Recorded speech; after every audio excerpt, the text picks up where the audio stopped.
to reset your Danby portable air conditioner. Hey everyone, in this video I'll show you how to reset your Danby portable air conditioner quickly and safely. If your Danby AC isn't cooling, shows an error, or just stops responding, don't worry, a simple reset can usually fix it. Now, here is the solution step by step. Step 1. Turn off and unplug the AC. First, switch off the AC using the power button on the control panel. Then unplug it from the wall outlet.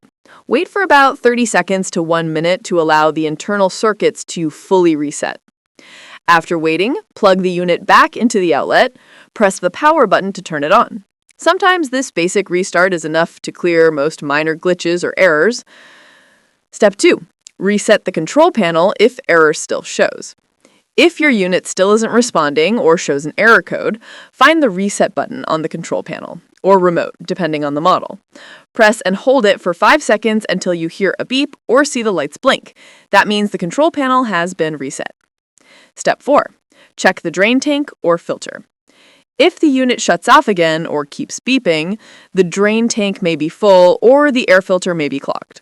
Empty the internal water tank and clean the filter with mild soap and water. Then power it back on to see if the error clears. Step 5. Factory reset. Optional. For some models, you can do a factory reset by unplugging the unit, holding the power and mode buttons together for 10 seconds, and then plugging it back in. This restores all default settings and clears software errors.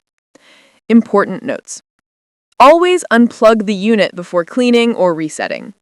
Avoid pressing too many buttons at once unless doing a factory reset. If the problem continues, contact Danby customer support for model-specific help. And that's it! That's how you reset your Danby portable air conditioner, step by step. Thanks for watching, and don't forget to like and subscribe for more quick home appliance fixes.